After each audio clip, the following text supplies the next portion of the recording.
Nitin this side. सो आज हम बात करेंगे how to do bicep curl. So सबसे पहले हम उसकी अनॉटमी को समझेंगे और फिर हम समझेंगे कि बाइसेप्स का बेसिकली मेन वर्क क्या होता है। सो आइए हम स्टार्ट करते हैं बाइसेप कर्ल। तो ये हमारा बाइसेप ब्रैकियाई है और इसमें दो हेड्स होते हैं, एक शॉर्ट हेड होता है और एक लॉन्ग हेड होता है। जो आप ये देख रहे हो ये शॉर्ट हेड है और जो आप ऊपर राउंडनेस देख रहे हो मसल की वो लॉन्ग हेड है। और जो शॉर्ट हेड है उसका जो ओरिजिन है वो हमारे कोराकोड प्रोसेस ऑफ स्कैपुला से होता है। लाइक जो फ्रंट पार्ट होता है स्कैपुला का उससे होता है, top of the part of scapula. और जो हमारा लॉन्ग हेड का ओरिजिन है वो हमारे सुप्राग्लेनर ट्यूबरसल ऑफ द स्कैपुला से होता है। और जो इन दोनों का इंसर्शन है वो हमारे एल्बो जॉइंट के पास होता है, which is radial tuberosity of radius. और जो ये आप छोटा हेड देख रहे हो वो ब्रैकियालिस है। जो हम हैमर ट्रेन करते हैं और न्यूट्रल पोजीशन में कोई एक्सरसाइज करते हैं तो ये मसल ट्रेन होता है, विच इज़ ब्रैकियालिस। और अब हम बात करते हैं बाइसेप के मेन फंक्शन की, जो कि है फ्लेक्शन। जैसे आप देख सकते हो दिस इज़ फ्लेक्शन। और इसका जो सेकंड फंक्शन है वो है सुपिनेशन और प्रोनेशन ऑफ फोरआर्म।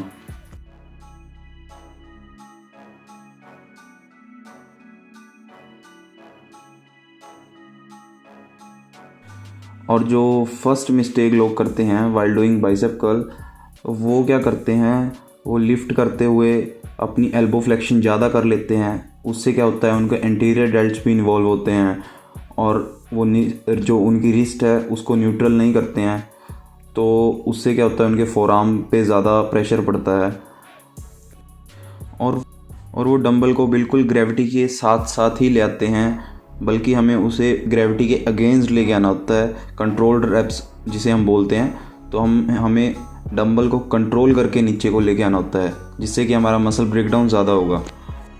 अब जैसा कि आप देख सकते हो ये नॉर्मल पोजीशन है बाइसेप कर्ल की, और इसमें हमने एल्बो लॉक रखनी है और शोल्डर की फ्लेक्शन नहीं करनी है, कोई मूवमेंट नहीं करनी है। ब्रेस आपने जो है वो स्ट्रॉन्ग रखनी है और जस्ट आपने बाइसेप की जो एक्चुअल मूवमेंट होती है वही करनी है इसमें। और हमेशा इसेंट्रिक जो फॉर्म होती है उसमें स्लो डाउन ही लेके आना होता है। जब हम नीचे लेके आते हैं तो बिल्कुल। और जो सेकंड लोग सबसे बड़ी मिस्टेक करते हैं वो जब डंबल कर्ल करते हैं तो डंबल को न्यूट्रल कर लेते हैं, जिससे कि मसल पे जो कंटिन्यूसली टेंशन है वो बिल्कुल ही रिलीज़ हो जाती है। तो बेसिकली हमारा डंबल कर्ल करने का मेन पर्पस यही है कि हमने कंटिन्यूसली जो मसल को टेंशन है वो देनी है, जिससे कि मसल का मैक्सिमम स्टिमुलेशन हो और मैक्सिमम मसल ब्रेकडाउन हो। तो हमने डंबल को न्यूट्रल नहीं करना है। जैसा कि आप देख सकते हो हमने प्रॉपर मसल को रेगुलर टेंशन दे के रखनी है और आपने ज़्यादा ओवर स्ट्रेच भी नहीं करना है मसल को। और ये मूवमेंट आर्म है और इस मूवमेंट में हमारा जो मसल है वो सबसे वीक होता है, आप देख सकते हो। और इस मूवमेंट में बिल्कुल हमारा मसल स्ट्रांग हो जाता है। इसमें आप जितना मर्जी लोड लेके खड़े हो सकते हो। और इस मूवमेंट में भी जो हमारा जो मसल है वो स्ट्रांग हो जाता है। तो हमने ओवर कॉन्ट्रैक्ट भी नहीं करना है और ओवर स्ट्रेच भी नहीं करना है। तो मोमेंटम आप देख सकते हो क्या है, जिस एंगल पे हमें कंटिन्यूसली टेंशन मिल रही है तो हमने वही एंगल रखना है बस।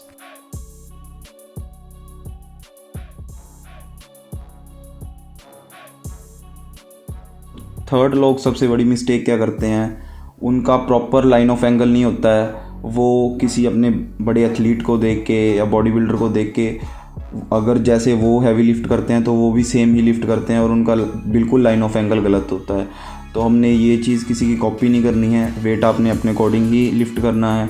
और जो इसकी लाइन ऑफ एंगल है वो बिल्कुल अपने मसल्स के अकॉर्डिंग रखनी है।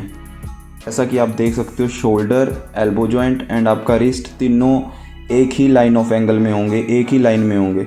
देन हमने जो एक्सरसाइज है वो परफॉर्म करनी है लाइक दिस।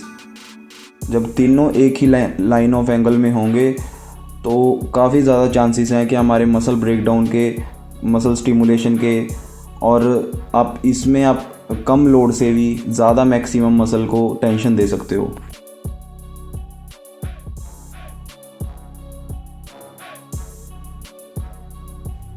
अगर आपको मसल को ज़्यादा प्रॉपर कॉन्ट्रैक्ट करना है तो आप थोड़ा सा एल्बो स्लाइटली लिफ्ट कर सकते हो, ज़्यादा लिफ्ट नहीं करना है।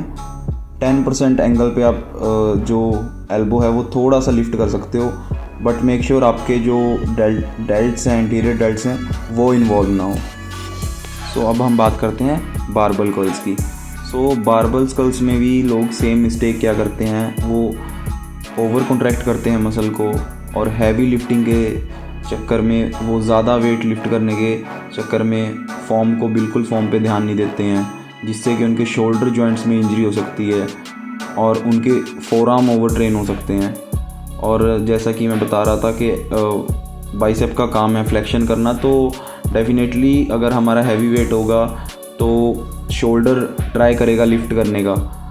तो जैसा कि आप देख सकते हो, शोल्डर की जब वो फ्लेक्शन करते हैं तो लोग सोचते हैं कि हम ज़्यादा वेट लिफ्ट कर रहे हैं, बट एक्चुअल में वो शोल्डर वेट लिफ्ट कर रहा होता है, बाइसेप नहीं कर। और बारबल करते हुए भी सेम आपने जर्क नहीं करना है, कोर को ब्रेस करके रखना है, और जो फीट की पोजीशन है वो भी आप शोल्डर विड्थ अपार्ट रख सकते हो, जिससे कि आपकी स्टेबलाइजेशन बिल्कुल बनी रहे। और कंट्रोल्ड रैप्स करने हैं, बिल्कुल चेस्ट अप करनी है। अगर आपसे नहीं बैलेंस हो रहा है तो आप वॉल के साथ भी कर सकते हो डंबल से, तो वो भी आपके लिए एक स्टेबिलिटी का काम करेगी वॉल, तो आप वो भी ट्राई कर सकते हो। बारबल कर्ल की जो राइट फॉर्म है वो ये है, जब हमने ग्रिप करनी है तो वो शोल्डर विड्थ अपार्ट होगी आपकी जो ग्रिप होगी, तो उससे ना तो आपने बाहर पकड़नी है ना ही आपने अंदर पकड़नी है। अगर आपने ओवरऑल जो बाइसेप है वो ट्रेन करना है, अगर आपका कोई स्पेसिफिक आपने मसल ट्रेन करना है, देन आप थोड़ा सा एंगल है वो चेंज कर सकते हो। बट अगर आप बिगिनर हो और आपका मेन गोल है कि बाइसेप अच्छे करने हैं, ओवरऑल बाइसेप की थिकनेस इंक्रीज़ करनी है, तो हमें शोल्डर विड्थ अपार्ट ही ग्रिप करनी है। आज के लिए बस इतना ही। आज इसमें हमने देखा कि हम बाइसेप कर्ल कैसे प्रॉपर एग्जीक्यूट कर सकते हैं, जिससे कि हम लोअर वेट में भी ज़्यादा मैक्सिमम जो मसल है वो हम बिल्डअप कर सकते हैं। तो कई लोग इसमें यही जो मैंने मिस्टेक्स दिखाई हैं वो 95% लोग यही मिस्टेक्स करते हैं, जिसकी वजह से उनका आर्म्स है, उनके बाइसेप का साइज़ है वो ग्रो नहीं होता। तो आप इसको फॉर्म को चेक कीजिए और अपनी फॉर्म को सही कीजिए और इसको एग्जीक्यूट करके देखिए। जो अपने फीडबैक्स हैं वो ज़रूर दीजिए और बताइए आपको नेक्स्ट की कौन सी एक्सरसाइज के ऊपर जो नेक्स्ट वीडियो है वो चाहिए। Thank you guys.